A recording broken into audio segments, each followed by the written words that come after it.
How to archive reels on Instagram.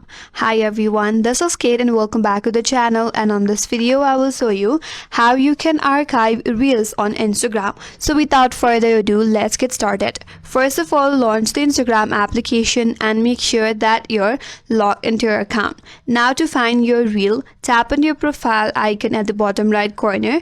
That's gonna take you to your profile. Scroll down a bit, head towards your reel section. There you will find all of your reel. Select the reel that you want to archive.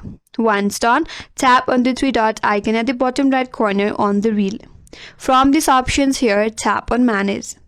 Once you get this interface here at the end, there is an option for archive. Tap on archive, and here this reel will move to your archive.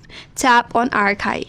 Now the reel is archived in your Instagram account.